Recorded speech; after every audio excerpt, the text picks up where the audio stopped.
नमस्ते दोस्तों, आप सबका एक बार फिर से स्वागत है आपके अपने YouTube चैनल सत्य सनातन में। आज हम बात करने वाले हैं एक ऐसे कानून की जो कि इस्लामिक कानून है और जो वैवाहिक बलात्कार को सही ठहराता है। दूसरी बात, मैं आज बात करूंगा आप लोगों के साथ में इस्लाम में नारी की दुर्गति, अमर स्वामी प्रकाशन की ये पुस्तक है और इस पुस्तक में बहुत ही अच्छे से और डिटेल में तकरीबन 80 पेज की ये पुस्तक है और इस पुस्तक में बताया गया है कि किस प्रकार से इस्लाम में नारी की दुर्गति है। इस पुस्तक को आप ऑनलाइन मंगवा भी सकते हैं और इसी के साथ ही साथ आप अमर स्वामी प्रकाशन विभाग की बहुत सारी पुस्तकें हैं उनको भी मंगवा सकते हैं। इस पुस्तक का मैं रेफरेंस लूं उससे पहले मैं आप लोगों को याद दिलाना चाहता हूं कि मेरी जो जी न्यूज़ पर लास्ट डिबेट थी उसमें साद सरनेम से एक महिला आई हुई थी और उसने कहा था कि ये हम पैट्रियार्की क्यों कर रहे हैं कि लड़कियों को, महिलाओं को ही सिर्फ सिक्योरिटी की आवश्यकता है। सिक्योरिटी की तो सबको आवश्यकता है। यानी कि एक इस्लामिक नारी पैट्रियार्की की बात करती है, पितरात्मक सत्ता की बात करती है, वो इस्लाम जहां पर केवल और केवल जो भी अधिकार हैं वो पुरुषों को ही प्राप्त हैं। जैसे कि स्त्री का चयन करना वो पुरुष का काम है, स्त्री पुरुष का चयन नहीं कर सकती है। दूसरी बात, तलाक देने का जो अधिकार है वो केवल और केवल पुरुष को है, स्त्री तलाक नहीं दे सकती है। हलाला केवल स्त्री का होगा, यानी कि दिमाग जो खराब हुआ है, मन जो बिगड़ा है वो पुरुष का बिगड़ा है, तलाक दिया है पुरुष ने स्त्री को, स्त्री की कोई गलती नहीं है, गलतफहमी हुई है पुरुष को, लेकिन स्त्री की कोई गलती नहीं है। लेकिन हलाला किसको करवाना पड़ेगा? महिला को करवाना पड़ेगा।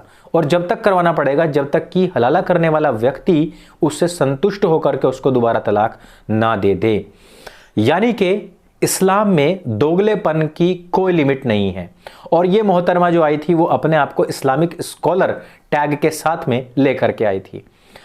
पैट्रियार्की के नाम पर, और मैं कितनी बात कर दूं यहां पर, कम पड़ेगी। आप ये देखिए कि इस्लामिक किताबों के अनुसार महिला को जन्नत में कोई स्थान नहीं है। कहीं पर नहीं लिखा है कि महिला को जन्नत मिलेगी, और कहीं पर यदि लिखा है और कोई मुझे दिखाए तो मुझे यह भी बताए कि महिलाओं को जन्नत में क्या मिलेगा। शराब के बहते हुए दरिया मिलेंगे, नरम पक्षियों का गोश्त मिलेगा, या खजूर मिलेंगे, या अंगूर मिलेंगे, या उनको भी 72 मर्द मिलेंगे। क्या मिलेगा? डिटेल में नीचे कमेंट में आकर के बताने का प्रयास करें। और वो महिलाएं जो अक्सर कर कहती हैं कि इस्लाम में बराबरी है, पैट्रियार्की के ऊपर जो बड़ी बड़ी बातें करती हैं, अर्थात रटी रटाई लाइन जो जेएनयू ने बना दी उनके ऊपर बात करती हैं, उनके लिए आज का वीडियो अत्यंत महत्वपूर्ण है। आजकल एक वीडियो जो है बहुत वायरल हो रखा है। इसमें कनाडा के एक इस्लामिक कल्ट गुरु को इस्लाम के संदर्भ में वैवाहिक बलात्कार को सही ठहराते हुए हमने देखा है। वीडियो में दिखाई देने वाले जो मौलवी हैं उनका नाम है शब्बीर अली। वो कनाडा में इस्लामिक विद्वान हैं और वहां के इमाम भी हैं। इस विवादित वीडियो का टाइटल है the historical roots of female slavery. हालांकि इस वीडियो को सितंबर 2016 में पोस्ट किया गया था, मगर हाल ही में एक एक्स मुस्लिम नॉर्थ अमेरिका नाम का जो ट्विटर हैंडल है उसने इसको शेयर किया, और उसके बाद में भारतवर्ष में भी बहुत सारे ऐसे ट्विटर हैंडल्स हैं जिन्होंने इस वीडियो को शेयर किया है। वायरल वीडियो में शब्बीर अली ने शादी में महिलाओं की सहमति का अधिकार, इस्लाम में यौन गुलामी और आईएसआईएस में मजहबी मान्यताओं का निहितार्थ जैसे मुद्दों पर काफी लंबी बातचीत की है। इस इस्लामिक विद्वान ने नारीवाद पर अपने विचार प्रकट किए। इस्लामिक शिक्षाओं का हवाला देते हुए शब्बीर अली ने कहा कि निकाह में महिला की मुख्य जिम्मेदारी अपने पति की यौन जरूरतों को, जो उसकी सेक्सुअल डिजायर्स हैं, केवल उनको पूरा करना होता है। इसी वजह से यह जो संभोग का जिक्र करते हुए बताता है कि पति का अधिकार है कि वह इसके लिए दावा करता है, महिला इसके लिए कभी भी मना नहीं कर सकती है। यह दावा करते हुए उसने इस्लामी निकाह में सहमति की अवधारणा को पूरी तरीके से ताक पर रख दिया है। अब आप जरा सोचिए कि वो हिंदू लड़कियां जो इस्लामिक वर चुनती हैं, उनके लिए जो फ्रीडम की बात करती हैं, जो कहती हैं कि हमें तथाकथित पैट्रियार्की से आज़ादी चाहिए, वो लड़कियां जब इस्लाम में जाती हैं तो वहां पर उनको क्या मिलने वाला है जरा पहले ही गौर कर ले। इसके अलावा उसने कुरान के व्याख्याकारों का भी हवाला देते हुए दावा किया कि इस्लाम के आलोक में वैवाहिक बलात्कार को भी उचित ठहराया गया है। शब्बीर अली ने कहा है कि कुछ लोगों का कहना है कि आदमी अपनी पत्नी को मजबूर भी कर सकता है और वह मना नहीं कर सकती है, क्योंकि यह पुरुष का अधिकार है और यह स्त्री का कर्तव्य है।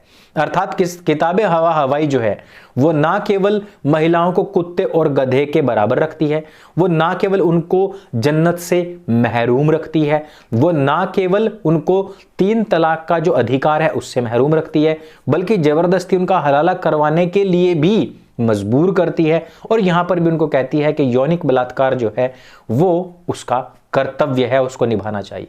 फिर उसने ये भी दावा करके इसमें इसे तुच्छ बताने की कोशिश की कि वैवाहिक बलात्कार तो एक आदर्श स्थिति है, और आगे यह भी कहा कि महिलाओं का एक कर्तव्य है वह सभी परिस्थितियों में सहयोगी बनी रहे। शब्बीर अली ने यह बात जोर देते हुए कहा कि जब उसका पति उसे उस विशेष काम के लिए कहता है तो उसको पूरी तरीके से तैयार हो जाना चाहिए। उसने कहा कि पैगंबर मोहम्मद ने कहा है कि अल्लाह पुरुषों की हरकतें तब देखता है जब उनका महिलाओं पर अधिकार होता है। इतना ही नहीं, अली ने यह भी दावा किया कि महिलाएं उनके साथ गुलामों की तरह ही होती हैं। इस वीडियो के एक अन्य भाग में उसने इस्लामिक दृष्टिकोण के बारे में बात करते हुए कहा, एक मुस्लिम व्यक्ति के एक ही समय में कम से कम 4 बीवियां हो सकती हैं। 4 बीवियों के अलावा उसके पास असीमित संख्या में रखैल जो होती हैं वो हो सकती हैं, जो मूल रूप से गुलामी वाली महिलाओं को संदर्भित करती हैं। अर्थात जहां एक तरफ पुरुषों को आजादी है। अब आप ये जरा सोचिए कि यौनिक सुख प्राप्त करने के लिए एक इस्लामिक पुरुष को केवल यही दिखता है कि वो 4 बीवियां रख ले। अर्थात जब वो तादाद में बीवियां रखता है तो प्यार उसका बढ़ जाता है। अर्थात प्यार तो किसी से भी है ही नहीं, केवल और केवल जो उसके इंद्रिय भोग है उसके लिए स्त्रियों को रखा गया है, उसके लिए उसका कोई ऐसा विपत्ति काल नहीं आ रहा है। अब वो 4 बीवियों को भी रखता है और रखैलों को भी रखता है, तो आप जरा सोचिए कि क्या वो स्त्रियां जानवरों से बदतर नहीं है उनकी स्थिति। जानवर के पास में दिमाग नहीं होता है, मन नहीं होता है, वो सोच नहीं सकते, समझ नहीं सकते और फैसला नहीं कर सकते हैं। वो ऊंच नीच की जानकारी उनको नहीं होती है, उनकी इंसल्ट, इज्जत, बेइज्जती का उनको ख्याल नहीं होता जानवरों को, लेकिन इंसान को होता है, इसलिए उसको ज्यादा फील होता है। इसलिए यह दुख ज्यादा संताप भरा है किसी स्त्री के लिए। अब आप बताइए कि मैडम साद जो यहां पर बैठ करके पैट्रियार्की के खिलाफ बोल रही थी, वो इस्लामिक स्त्री इस पैट्रियार्की पर क्या बोलेगी। अब आप जरा सोचिए कि उसने आगे ये तक कहा कि औरतों को खुद को स्वतंत्र रूप से अपने मालिक को सौंप देना चाहिए, उसके आगे बिछ जाना चाहिए। मालिक के पास उसके साथ यौन संबंध बनाने का पूर्ण अधिकार है। जब इस शो में उसकी होस्ट आयशा खजा ने अली से सहमति की भूमिका के बारे में पूछा तो इस्लामिक विद्वान ने इसे पूरी तरीके से ही खारिज कर दिया था। उसने कहा तथ्य यह है कि स्वामित्व में है, तथ्य यह है कि वह स्वामित्व में है, उसे सहमति का अधिकार या अपने मालिक को रोकने का अधिकार बिल्कुल भी नहीं है। शब्बीर अली ने यह बात जोर देते हुए कहा कि मालिक का उस पर पूर्ण अधिकार है और उसकी सहमति इस रिश्ते में कोई भी भूमिका नहीं निभाती है। वीडियो के अंत में शब्बीर अली ने कहा कि 21वीं सदी में कई सम्मानित इस्लामिक विद्वानों का मानना है कि जो सेक्स स्लेवरी है इसकी परंपरा पूरी तरीके से जारी रहनी चाहिए थी और यह एक ईश्वरीय अधिकार है पुरुषों के लिए। सैद्धांतिक रूप से यह अभी भी लागू है और वे स्पष्ट शब्दों में ऐसा कहते हैं। अगर आज मुस्लिम और गैर मुसलमानों के बीच में युद्ध होता है और मुसलमान गैर मुस्लिम महिलाओं को पकड़ लेते हैं तो उन्हें गुलाम बना लिया जाएगा और पुरुषों को उनके साथ यौन संबंध का पूर्ण अधिकार होगा। यह इंटरव्यू इस बात को दर्शाता है कि इस तरह के विचार आज भी संप्रदाय विशेष के कई लोगों में शेयर किए जाते हैं और जहां पर स्पष्ट तौर पर कहा जाता है कि जो काफिर महिलाएं हैं उनको उठा लिया जाए और उनको सेक्स स्लेव बना लिया जाए। किताबे हवा हवाई भी इस तरीके के संकेत करती है कि जो काफिर महिलाएं होती हैं उनको अपना सेक्स स्लेव बना लिया जाए। बहुविवाह प्रथा के विषय में कुरान पारा 4 सूरा अल-निसा आयत संख्या 3 स्पष्ट तौर पर आदेश करती है, और तुम्हारी माताएं, बेटियां और तुम्हारी जो दूध शरीकी बहनें हैं वो केवल तुम पर हराम है। निसा की ही आयत 33 इस बात को कहती है, बाकी कोई भी तुम पर हराम नहीं है। कुरान में बीवियां बदलने तक का आदेश कहा गया है, जो सूरा निसा आयत संख्या 20 में आप लोगों को पता लगती हैं। और इस तरीके की बहुत सारी आपको आयतें इस पुस्तक में मिल जाएंगी। इस तरीके से आप साहित्य पढ़ते रहिए, सत्य सनातन को देखते रहिए। हम आप लोगों को बताते रहेंगे कहां पर, किस प्रकार से, किन आयतों के जरिए और किन इस्लामिक इन कल्ट गुरुओं, विद्वानों के जरिए काफिरों के ऊपर बड़े हमले, बड़े खतरे मंडरा रहे हैं। इस वीडियो को ज्यादा से ज्यादा शेयर अवश्य कीजिए। मेरे संग बोली सत्य सनातन वैदिक धर्म की जय। जय हिंद, वंदे मातरम।